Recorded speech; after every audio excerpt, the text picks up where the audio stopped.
Welding is everything. So in 10-ish years, we're gonna lose 43% of our existing welding workforce. We want our systems to be able to weld at a superhuman level out of the box. I would say we were ahead of the current wave of physical intelligence, but we're actively also reinventing ourselves to be even better in that realm. PathRobotics is physical AI for manufacturing.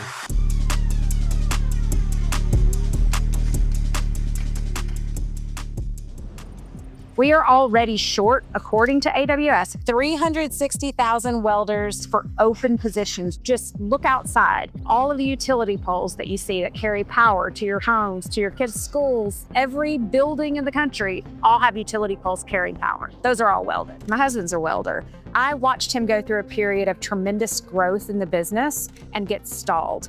He absolutely hit a wall because he could not find welders and skilled labor. And that was the biggest bottleneck to him continuing to grow his company. Dad was an engineer, and we grew up in the garage working on machining parts and building little go-karts and dune buggies. So for us, the go right to mechanical engineering, starting there as a foundation, made a lot of sense. Alex and I were doing our PhDs, talked to 100 US manufacturers, understand the biggest pain point was welding. Then we had to go actually find somebody to pay us, and then we actually had to go build this product. Alex and Andy came to my shop, and they convinced me that if I gave them enough money, they would build me these 2 autonomous weld cells that would see, understand, and weld. And so it took us a little while. We signed a deal. Then about 6 years ago, they convinced me to come be part of this. Turns out that finding human welders isn't just a Joe problem, it is an everybody problem. Joe is customer number 1. At that time, he was president of course of manufacturing. He gave us $300,000, which at that point, you and I were like, 300 grand. We're gonna be able to build everything we possibly want. But then you buy your first 2 set of robots and you're like, well, that's $200,000 down to 100 grand. You know, things get a little tight. And we immediately ran into a lot of hurdles. It was a hard time of life, to say the least. And so we just became very close. We were always close, but that really solidified our friendship, our brotherhood, like for life. And once you're in the trenches with somebody for 4 years at a young age, you can be in the trenches with them for forever, basically. We didn't have to actually see the thing we were going to be welding, and everything we were going to be welding was this very shiny stainless steel. We were just going to take like an off-the-shelf sensor, time-of-flight sensor, and just be able to 3D scan it, and that's what we would use to ingest that data into the actual robot itself, and then say, this is where we want to go weld, and how we want to go weld. That was totally wrong. So we had to then, on top of all the work we had to do, build a brand new 3D sensor. So we had to solve this problem that no one had solved, and we had about 3 months to do it, which was, how do you 3D scan mirror surfaces? We immediately started racking our brains on how we could possibly solve it. And the solution we came up with was, let's make a 3D sensor where we project an asymmetric pattern. And then if it starts reflecting on itself, we can determine what's the original signal versus what's a secondary or third order reflection back to the system. That is what I would say is the definition of starting a startup is you go in head first and you basically hit a wall on day 1. And the way to survive and the way to keep going is just to be think creatively, be super persistent, be adaptable, willing to move and roll with the punches. But the big thing from this story is not just what it's like to be a startup. It was actually started the foundational layer for Path. Day 1, we were never gonna make a sensor because we were like, this is off the shelf. We can just buy stuff. But then this very first use case came with the first customer. And when you see it like that, when you actually interact with customers and see their pain points, you start to realize the edge cases that you never thought about in the lab. And that's what really kicked off sensors are going to be fundamental to this company from day 1 to forever. Because if this is the edge case that we're seeing now, what are the other 100 edge cases we're about to see with sensing alone when we actually deploy this at scale? So this is Rove. This is our first mobile welding platform. So unlike traditional welding facilities and welding cells where you have to prepare the parts for the cell, this one, it walks and approaches the part themselves. It can even get inside the part to do the welding. And that is a very unique and sometimes very necessary capability that our customers will require. It does not get tripped. It's a very stable platform.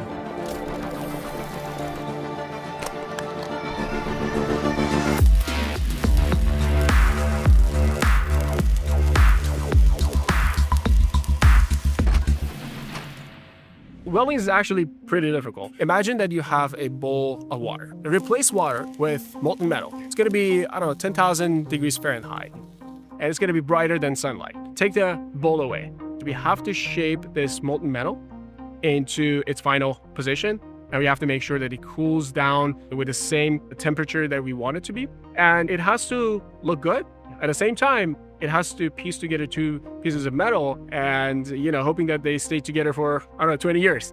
So that's what Obsidian is. Obsidian actually controls the puddle. It predicts what's about to happen next. For welding, you get about 0.5 millimeter of inaccuracy allowed, and that's about it before the welds start failing, or the welds are not perfect. The shape isn't right. The deposition doesn't go in the right spot. You don't get penetration of the joint. Extremely complicated process. That's why human beings still have to be in the loop. Not only do we care about the geometry you're welding, we also care about the shape of it. We care about the angles and positions relative to gravity. We care about temperature. We care about the way the surface is prepped, because the surface itself can have huge influence on the weld.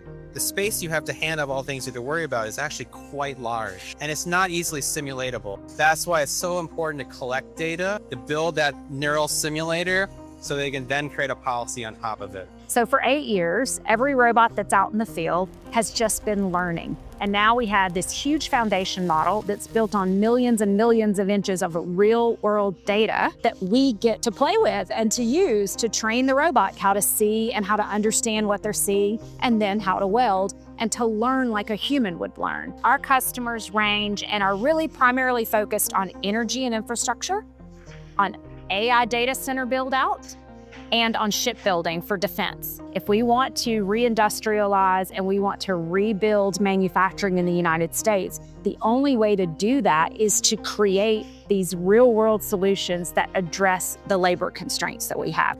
But the way we do that isn't by going back to what we did once before. We are going forward in the future by using autonomous systems to make things. Human beings should be doing the creation part, thinking through how to make these things. We should let the robot do the actual manufacturing process. And that's what Path is doing. That's our mission. So we specifically focus on building a large model called Obsidian, delivering our sensor stack that gets all the input data from vision, sound, etc., that feeds that model, that then runs and drives these robots, with the end goal of giving our customers an outcome that matters. And when I first met them, I thought welding was a sore problem. Using robots to weld, that sounds like, 1990 something. But then I later realized welding with robots can only apply on, a few applications where the parts are made perfectly or the fit up is so nice and it's so repeatable. It's not the case for the majority of the people that do manufacturing. It's such a huge unsolved problem. At the end of the day, the policy, which is a big network, says this is how I want to weld, this is where I want to go. And it just directs the hardware in that method, in that direction, so it can actually produce these fantastic welds out of the get-go. We're extensible. I mean, we're not tied to any particular hardware. It can be a small arm, it could be a big arm, it could be multiple arms, turn them into superhuman welders, because again, it's just the brain and the sensor. So we have Weld School, where all of our employees, all of our new hires have the opportunity, we don't force anyone, but everyone has the opportunity to learn from one of our very talented welding engineers quickly how to weld and then get to weld themselves. I'm horrible at it, but you all did an amazing job. I was very impressed. All right, S3, this is for you.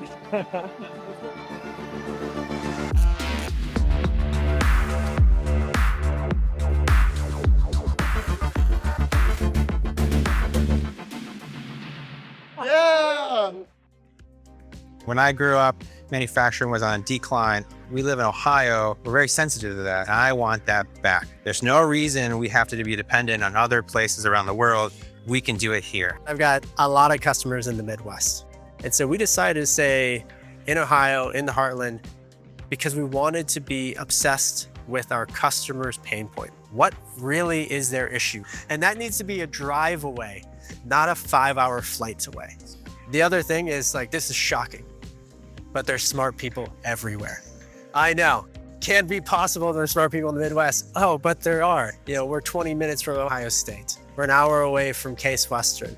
We've got a ton of universities, Michigan, Georgia Tech, Virginia Tech, all within distance. And you don't have to be on a coast to want to solve hard problems, but you do have to be in the heartland if you want to learn about manufacturing.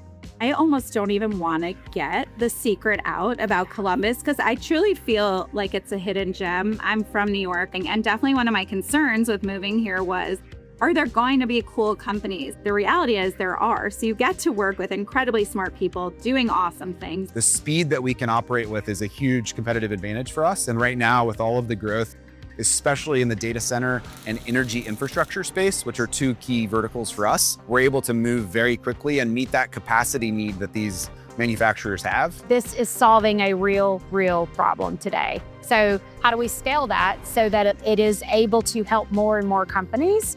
Where I see that in 10 years or more is we have a revitalized industrial base. We now build things again in the US. We're not as dependent on other countries. We're not as dependent on supply chain weaknesses that we see. In December, I was asked to come and speak before Congress. There's this thing called the Congressional Robotics Caucus. The caucus is trying to figure out what are the areas that we should focus on to try and help this competition with China. Like, there's recognition that the government needs to do to come together with business and figure out ways to help our companies accelerate adoption of robotics and AI. But there's a lot of concern around AI. And so they asked 4 industry leaders to come and speak before the congressional panel. And what a privilege to be able to be in a time and in a spot where we're able to have those conversations and actually move the needle. You're talking about a stage with Boston Dynamics and Google and PathRobotics. So that is where we are, and that's where we're going to continue to be at the forefront. The best case scenario, when you guys come back, it won't be one facility, it'll be multiple facilities. We're outgrowing our 200,000 square foot facility here, and we're taking the warehouse next door. Hope you guys see when you return would be systems that are mobile. So we're mobily welding, and we have other systems that are doing things beyond welding. So you will certainly see assembly, you'll certainly see other things in the fabrication process, done either with a robot that sits on a track or done with a robot that moves around on legs. Best case scenario is 20, 30 years from now, US is the manufacturing powerhouse of the world. PathRobotics was an awesome episode to feature on S3, a truly unique company in that they're in the Midwest, not just Silicon Valley or El Segundo or Texas, but in a place where there aren't a lot of other startups. I didn't get to go and do it, but what was it like filming it? Pretty epic. We went in planning to interview 3-4 people, the founders, and we had like a line of people there wanting to speak with us. Their reasoning for being based in Columbus, Ohio is really unique. We asked them, why aren't you guys in the Bay Area? That's where most of these venture capital firms are. They're an AI company too. Like that's a big part of it, right? Why aren't they in the Bay Area? And they said, we want to be where our customers are. And they are, no joke, like within like a 50-mile radius of every single one of the customers that they possibly could ever want. I think a lot of what Silicon Valley like AI approach gets wrong sometimes is like a lack of understanding of how hard the atomic physical real world is. Yes, perhaps AGI comes from a lab in San Francisco and it just works with everything. But from our experience filming and working with like real physical stuff, I don't think it'll be that easy. And you're gonna want to do whatever intelligence engineering and AI engineering you're doing in the loop of actual machines and actual robots doing specific tasks like welding. It is unclear to me if PathRobotics AI is better at welding than you two are. You guys got to weld while shooting this, right? How'd that go? We did. We did. So this is what you guys welded. Did you Yes. both, is this who did what? This was mine. I love you, Josiah, but It needs help. it needs some help. But that's why there's welding school. That's why there's AI welding robots. Exactly. Now you guys are too humble, but I did hear from them that the New York Times came in to do a story on Path, and they also welded, and they said that you guys were better welders. So They did. Yes. They did, yeah, which was a very nice compliment. who do you want telling stories about your company? People who can't weld or people who can kind of weld? Kind of. All that put together made Path such an awesome feature on S3. Hi, Will, you brought a box today. Hi, I'm Will, head of finance here at Story. S3 is an incredible but expensive show to make, and that's why today's episode is brought to you by What's What's amazing about Semcut is they take raw metal in sheets or billets, they mill it, they cut it, and then they ship it to you days after you put your order in. It's fast, affordable, and made entirely in America. So if you're a team building some crazy project and you need metal parts, high quality and fast, reach out to Semcut and tell them S3 sent you. Don't eat the metal, Jason. Tastes good. All right, cool.